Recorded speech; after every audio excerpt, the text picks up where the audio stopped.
Perfect. Well, welcome to the Right Hour Prizes virtual fireside chat, America's Ban on Books. My name is Janelle, Special Events Manager. And for those who may not be familiar with the Right Hour Prizes, we would like to welcome you and thank you for joining us today. A little bit about the organization is that our mission is to recognize, celebrate, and amplify the stories of individuals who persevere in acts of truth-telling to strengthen our democracy and or illuminate a more just vision of society. And through this work, we seek to embolden individuals like yourselves to enact change within your communities. So the purpose of these conversations, or fireside chats as we like to call them, is to create a space for thought leaders to engage in thought-provoking discussions.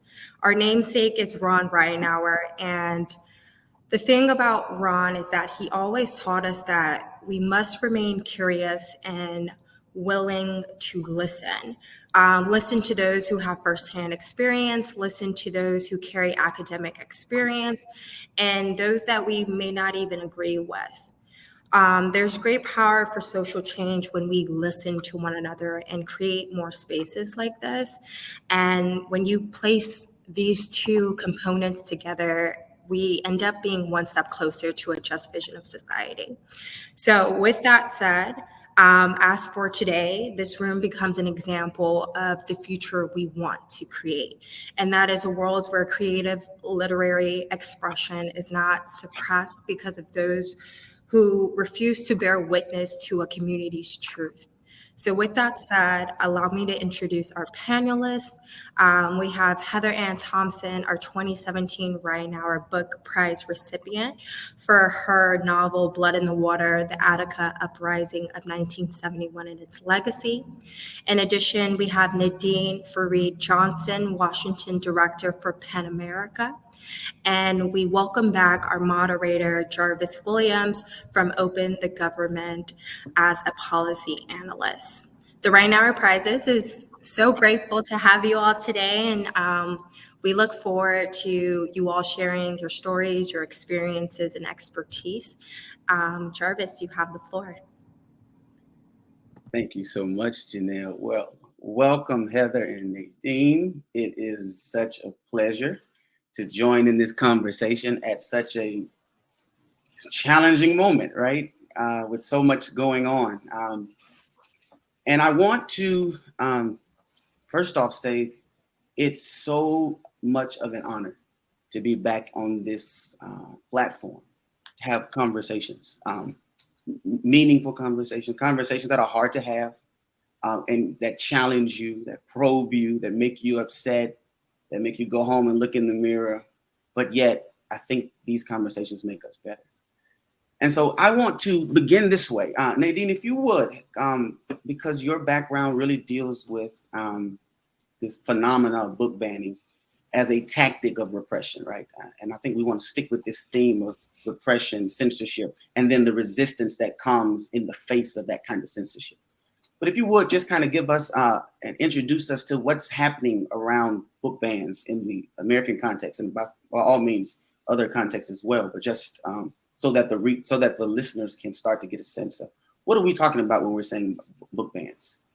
Absolutely. And first, I want to say it's such an honor to be here with the two of you, and thank you so much to Janelle and the entire team for making this possible.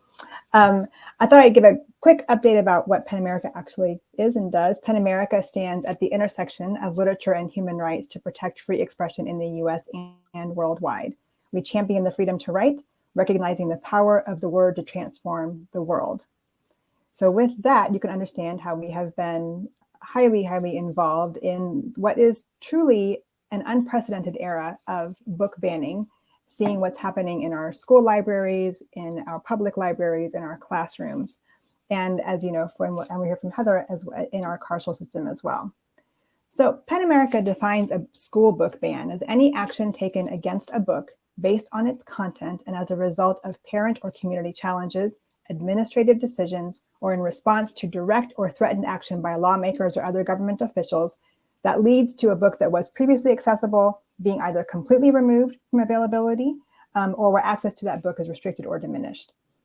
And what's important now to think about is that we are, as I mentioned, we are in an unprecedented era. We have seen an enormous increase across the country in book bans since the summer of 2021. We recently collated an index offering a snapshot of the trends, and just in 9 months, from July of last year to March of this year, there were 1,586 instances of individual books being banned. That affects 1,145 unique book titles by 874 different authors. It also affected almost 200 illustrators and 9 translators.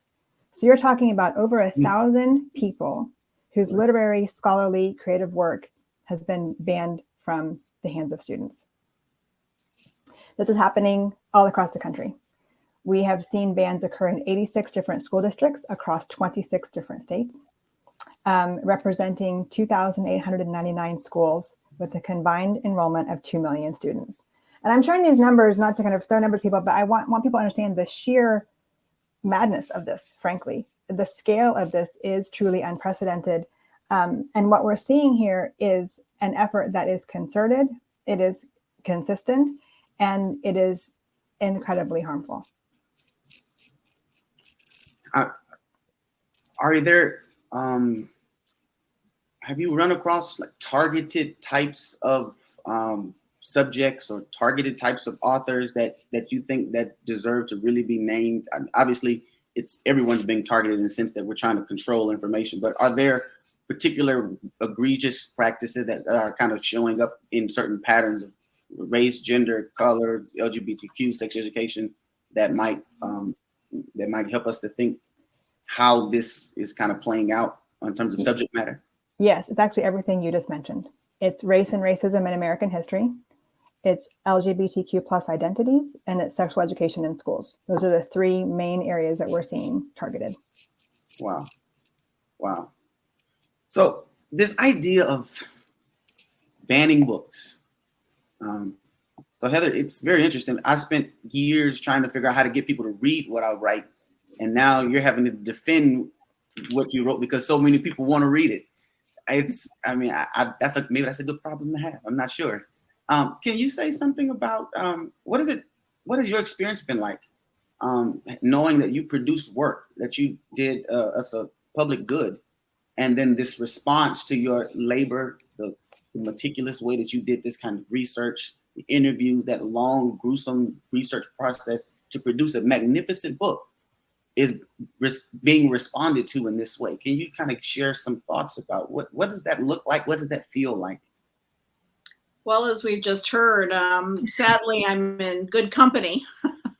We're in a moment where we have slid backwards, not just in the realm of book banning, but in so many areas where we had advances in civil liberties and civil rights that we are just watching erode around us. And it is not coincidental that all these things are of a piece. And so book banning is what we're focusing on today. But I do just want to just take that moment to point out that these things don't happen in isolation. And they are related, because when we can't read about our history, when we can't read about, we can't read newspapers in certain areas, and when our high school students can't read about, for example, the history of reproductive rights, or when they can't read the history of civil rights, or when they can't read the reason why, the reason why they have the rights they do more generally, that paves the way for the erosion of those same rights. So I just wanted to just note that. And for me, I'm a historian. So the writing that I do is about trying to rescue that history from kind of the ash bin of the past and make it accessible. So to learn that my book is banned also is disappointing, obviously, but it's also alarming, because it suggests that certain people really have a stake in not having that information available, right? And the question is why? Why would that be alarming? Why would it be alarming for people not to know how bad, for example, prison conditions used to be? Why would it be alarming for people to not know that there was a moment in time when books used to be banned in prison and we're back there again? Why would that bother people? Or why would it be alarming for people to get upset that conditions were terrible in prisons back in 1971? Might it make them wonder if prison conditions are terrible again today? And so, it's disappointing because it suggests that somehow people believe that if they can just stop the flow of information, that they will stop the progress of history, or that they will stop human curiosity, or they will stop the desire of human beings to be equal or to be heard. And of course, we just know, if we know anything about the past, right, that doesn't work that way. Yeah. Nadine, you said something in terms of your organization, the ability for literature to impact the world and that tension. And I thought about, Heather, when you were talking, the way that there were conversations being had in the early stages of the formation of the Americas, where on plantations, there was one argument that the slaves were happy, they were treated fine, there was really not this brutality taking place. And there was a story about what slavery was like. And then, of course, a writer penetrates the narrative, and tells a different story about what's happening that alarms a reader to say, wait a minute, if it's not that these individuals are happy and they're taken care of, and if it's not that they want to stay in this condition, and if it's not these things, then what happens, right? So, and I brought that to the conversation because the written word does provide us a window into worlds that sometimes we don't want to see.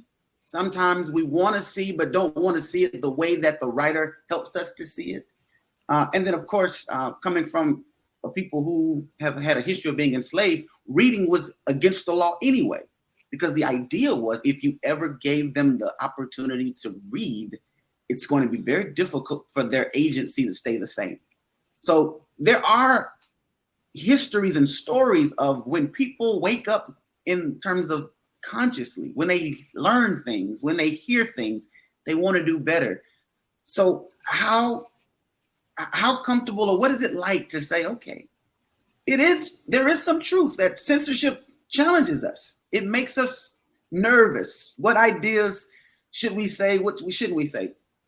Can you tell us, like, is it a legitimate concern? How should we be thinking about censorship in terms of what should be censored, what shouldn't be censored? Are we thinking about it wrong? It just seems that there's a lot of animosity and anxiety around what stories to tell and which ones we can't. And it seems like you're right at the heart of trying to manage that question. I really appreciate how you framed that. I think we would do well to look outside of the borders of the United States for a moment and think about this. Sure. Because we see this happening in authoritarian or want to be authoritarian regimes consistently. Writers, journalists, bloggers, artists, people who post on social media, these are the folks who are harassed, they are detained, they are imprisoned, they're even killed because they had the gall to hold government to account. They called out corruption. They spoke of what the government was doing that was wrong. They pierced the narrative, to use your phrase. And it's critically important, but it also leads to fear in those governments because they're being found out. In terms of censorship, when we think about censorship, it is broadly, it's the attempt to limit the freedom of thought and expression, right? Right. And whether we're talking about spoken words, written words, symbolic messages, books, art, music, etc., the point is it is trying to limit the spread of information. But a truly thriving democratic society thrives on the exchange of information, the exchange of ideas, the conversations that happen. And critically, what we're seeing, you mentioned the trends here that we're seeing in terms of what types of books are being banned right now in this era. We owe it to ourselves, we owe it to our society to ensure that people not only recognize but also celebrate different identities, and that they can see themselves reflected in the works that they read. That can be so empowering, and we need to provide that. And so when we think about censorship, it's not about what should be censored, what shouldn't be censored. It's how do we ensure that more information is put out there so we can have these discussions, so we can have the exchange of ideas, we can learn from one another. Yeah, you did ask, I just yeah, go ahead. Absolutely. I mean, you asked something very provocatively, though, which is, is there a reason, or are there reasons, maybe even to do this? I'll put words in your mouth, for stability. I mean, That's what. Yeah. Because there's certain things that if you read, quite frankly, you have to act. Maybe your conscience will impel you to act, or certain things, if they are known, are going to lead to a changing of the current status quo. Right? They're gonna compel people to feel uncomfortable about the way things are, or they're gonna, it seems to suggest that something's deeply unstable or potentially unstable in the exchange of ideas. And on the one hand, that does persuade. Right. But what's so interesting is that actually we have eons of history to look back on, and to actually test that, and to look back on it, and to ask ourselves, is that actually the way that things play out? And in fact, it actually tends to work in the exact opposite manner, which is that, it's not that we don't understand why people are gravitate towards censorship. It is exactly for the reasons that you just hinted at. The impulse is, we need to shut it down. Don't learn about it. Don't know about it, because then everyone believes everyone's happy and it's all good, and it's fine. But the thing is, the minute you censor it, the minute you say you can't see it, don't look at it, don't look behind the curtain, nothing here to see, folks, that is the recipe for instability. And we've seen that in every civilization, every moment in history, every country, every time. Repressive, authoritarian regimes, they can go on and on and on, but they are inherently unstable because of that fact, because there's something always at their core, bubbling and brewing, demanding to be let out, demanding to know what's behind the curtain, demanding to know what's going on. If one really wants to have stability, one has to be there to let it out in the open and air those ideas, and meet those criticisms, and be willing to bend and move with the wind, and then it still stays up. It still stays, in some form or fashion, it can still stay standing, because it can bend. It has flexibility at its base. It can breathe. It can move. It can have some some give to it. It's not brittle. And that's the irony, the deepest irony. It's what you imagine is in the pages of those books that will do you in, not what's actually in there. It's so interesting. I remember being in graduate school at the Interdenominational Theological Center, and it was a professor, a friend and mentor, who was telling a story about a friend of his who went on to do PhD work in biblical studies. And when asked why he pursued it, as he reports his friend telling the story, he said his friend said, "I remember watching it was a white mob do harm to a Black individual." And then he said, and they had the Bible and they read passages. And he said, from that moment on, I had to know what is in that book that would have created this. And so, to your point, somehow trying to hold information in abeyance does fuel curiosity in ways that cannot be undermined by people who are trying to control narratives or manage information, right? I'm curious, Nadine, when you're thinking and doing this work about the tension between literature and the way that it impacts the world, are there moments where there are certain things being written in manuscripts impacting the world that just give you, or people who are kind of fighting for the book to be able to speak, and yet certain text and certain information makes us say, oh my God, I don't know if I want that out there. And yet how do you manage some of these manuscripts that we really deplore, these texts that we really find horrible ideas, and they actually produce horrible characters, and yet now we're saying we still believe that the written word in the best sense can overcome those ideas, that better ideas will eventually win. How do you engage that tension? Because I know if someone had gave me Mein Kampf books, Adolf Hitler, do I want that published or not? Right? Should I read that or not? But I'm just curious. How do you think about that? So I'll put my lawyer hat on for a moment, because that's really how I tend to think about things and in terms of policy as well. If we think about the First Amendment, I'll put in U.S. context, the First Amendment and the freedom of about people's fight to end the censorship of books. But here we are, and it is a reminder that of a couple of things. First of all, that no matter how much you try to shut it down, people will always speak up and ask to, first of all, be treated as human beings, including the basic right to be able to read and think for oneself, but also that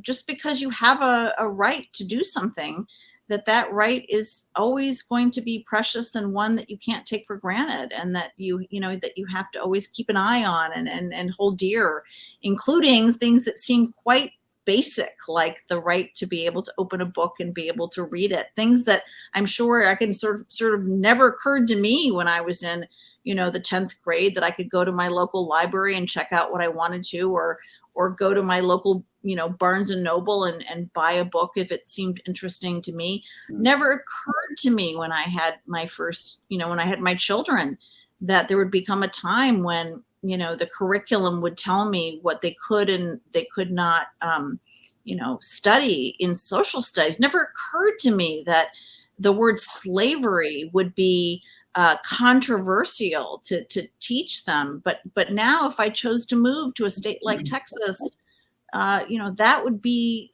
considered controversial. I mean, so these are things that these are the reasons why I myself right now am fighting to legally to get my book inside of the prison system of both New York and Illinois, and I authors like me across the nation, as I know, PEN America is very deeply involved in supporting getting authors' right to be read and getting readers' right to read anything that they can, because the principle is so important. Let me ask you this, in light of the connection you just made. For someone who's thinking about writing something or wanting to put a pen to paper about an idea that may be conceived as dangerous, what are some things that you would want to share to those who are either preparing to write or those who are already writing and feeling the weight and the angst around what's going to happen if I say this, if I publish this?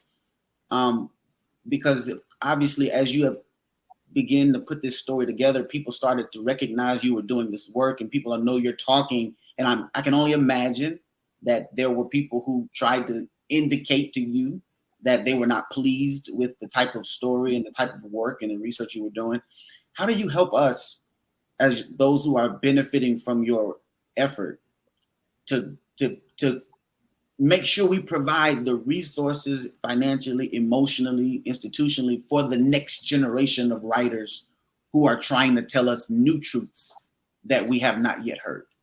You know, that is so funny. I'm so grateful that you asked that question, because the most insidious thing that we do in moments like this is actually self-censorship.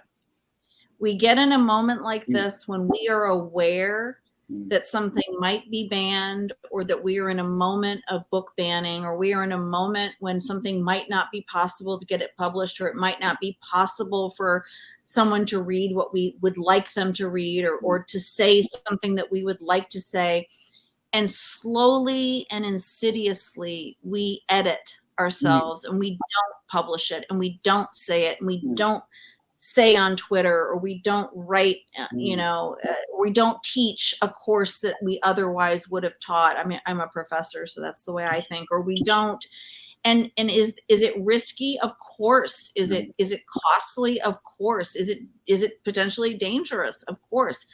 But the danger of not doing it is so, in my view, is so much worse. And then alternatively, or alongside of that, those who have the least danger to stand up for the principle of the First Amendment, I believe, have an obligation to do so, which is why it goes back to this point I was making about the case that I filed. Why, for example, am I filing the case, not necessarily somebody on the inside who tried to get my book and could not? It's not because I think it's my, I'm speaking up for everybody on the inside. No, it's because, in fact, it's very difficult sometimes for someone on the inside to file a case who very much wants to. So I'm working, in coalition with those people often on the inside who tried to get my book, who ordered my book, or I tried to send my book to. But the repression that rains down oftentimes on someone on the inside who tries to file a case, or the difficulty because of the Prison Litigation Reform Act to have standing in a court to file a case when your rights have been violated, when you are incarcerated, are so high. But the costs for me, the risks for me on the outside are much lower. So I feel like when you have the ability to stand up, you should, but you also should, whenever possible, risk self-censorship, because that's where we end up. Anyway, that's my view. It's so, and Nadine, feel free to chime in here, but I'll tell a real, your response touched me, because one of the things when I was trying to decide a topic for my dissertation, I was very interested in wrongfully convicted individuals and trying to figure out how to tell that story, and trying to figure out how to give voice to, after the state convicts someone and then lets them go, what responsibilities does the state have to that individual? And how do you repair a life when you've damaged it this way? And so I found myself fascinated trying to figure out, how do you tell that story? And to your point, I had to struggle, and still struggle, with the self-censoring of worrying, thinking about what's going to happen when I tell this story. If I can tell it the way that I feel it, right? That somehow or another, to injure someone and then let them go, and then ask them to be grateful that they corrected what they made wrong and offer nothing to help. It's now, there have been some developments and changes, and I won't go into that, but it's so powerful in terms of self-censure, because that does happen. And in many ways, and I would be interested to see if this is an experience that either of you have had. I think institutions do the same thing. That right at the moment when new voices show up and help to animate discussions, I think the tendency sometimes is to try to censor internally, to try to figure out, for the sake of keeping the institution, or higher learning side. I won't dare quiver in that backyard, but there are examples of of those practices, right? And I want to be clear, it's not just a shaming tactic, but there are tendencies we seem to all have, that when we're talking about something that unsettles us, it isn't a choice. Do you continue to pursue that, or do you go back to what perceives to be stable ground? even if that ground is ground that you don't like, at least you know it was stable, right? And it seems now that seems to be what I hear from people frustrated about these new books.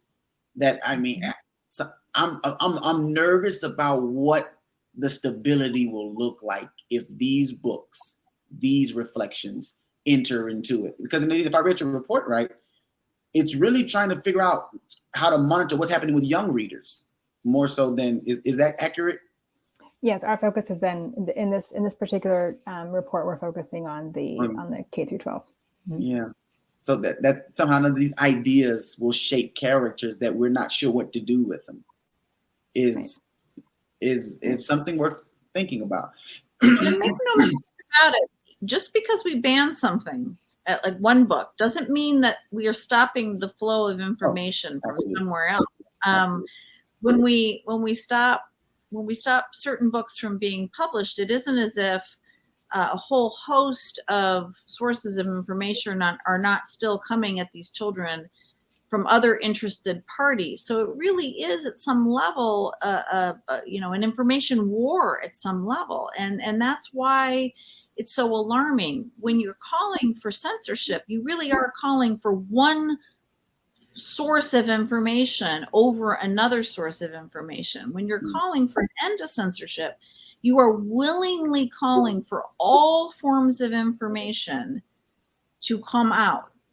And that's why, it really is the most ecumenical approach to this, because you're saying, we get it. There's going to be all kinds of, people in this arena whose views that we don't agree with, but bring them all forward. When you're calling for censorship, it is dishonest to say that everyone's being censored, because they're not. As clearly the battles in some of these states, particularly in the K through 12 arena, have shown, it isn't as if no information is getting forward to these students. Very specific information is getting forward to these students, and that's what's alarming about it. That's true. The other thing I will say is I noticed a comment in I guess one of our guests in the comments noted this is something that happens on both sides. And Jarvis, you began to speak about that. Mm-hmm. And that's absolutely right. And I want to emphasize here that we're a nonpartisan organization. This is not about one side or another. It's about the principles that undergird our way of democratic life, small d democratic life. And any attempt to end run around free speech, around free expression, that is what's going to chip away at the foundations of our democracy, irrespective of one's political views. It's about censorship itself. It's about the principle of that. And this is complicated. It's not easy. These answers are not simple by any means, but it's important for us to think about how it is that we come to these decisions, what is happening in our schools, what is happening in the classrooms, and what are we doing with the information that we're trying to hide, and what are the effects of that writ large. There is I know we're getting close to time. Heather, I feel like I want to make a special request that we extend time, because we lost you in a moment, but I know that people have things to do. I wanted to read something you wrote that just sat with me. And if for those who haven't seen the cover of the book, this is the classic.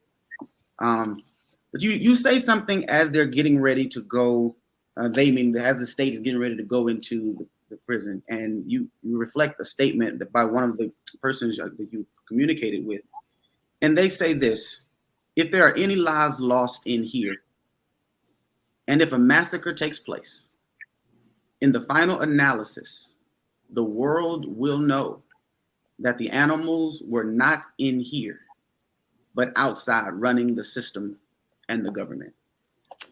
And I told both of you this, but that just continues to speak volumes to me,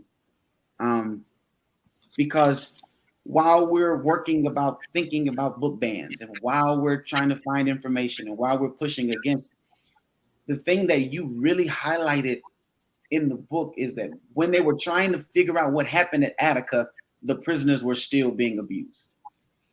while commissions were trying to find reports, the prisoners were still being abused.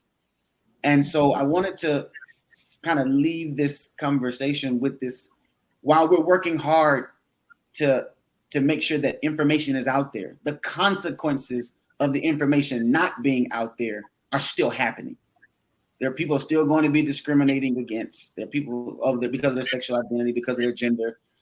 Their bodies are still going to be restricted because we don't know any better. There's information out there that could tell us better, and so I like your book keeps me very, very grounded in the sense that while we're trying to make these changes with policy, and while we're trying to influence discussions, and while we're trying to get the space for book banning to be kind of released, or that people appeal to the system or process when we think about censorship rather than just kind of reacting to the latest material, the consequences of our ignorance are still happening. Mm-hmm. We're still making decisions out of that. Are high. The consequences of not knowing our history, of not knowing what is going on, good or bad, right, harm everyone. I mean, the funny thing about that book being banned even is that in so many ways, it's a book about an uprising behind bars, but in so many ways, every page of that book is a primer on what one does to avoid what one does to first of all, to create a peaceful society, to create a just society, and to avoid harm and devastation. Not a primer on how to create a prison riot, because it is about people who believed actually that by asking for basic human rights, that is, and for asking for the Constitution to deliver what it promises, that one can be treated as citizens. And that statement you read was the shock, really, of a prisoner to realize that there are people who would rather create enormous harm than just stand by the Constitution that they purportedly believed in. And that is the core of what we're talking about today. People would rather create enormous damage to our Constitution rather than let free values be exchanged among free-thinking people. And that's something for us to really consider. Like, what is the damage done by that? Yeah. I am almost sad that we have to get off this call. Listen, Nadine, Heather, thank you so much for taking this time to speak with us and for sharing your experience, your expertise, and your generosity in terms of information that you've worked hard to gather. You just freely give. You sharing with people who want to know better, who want to do better, who want to be inspired, who've been self-censoring and needed somebody to remind them to keep talking. And so thank both of you for taking the time out to share with us. And I hope that we can, at some point in this journey, reconvene and Heather, we can get those 10, 15 minutes that you're. Well, thank you both for your patience with me and everyone who's listening. And thank you for the work that you do. I really, really appreciate you both. Thank you both. This is such an honor and a pleasure. It's been so much fun. Wonderful. Well, listen, for those who are listening, we hope you enjoyed it. Thank Janelle for convening this and all the sponsors and people who made this possible. And by all means, don't self-censor. Continue to go out and deal in the dangerous ideas that make democracy what it is. That's right. Y'all have a wonderful day. Take care. Goodbye.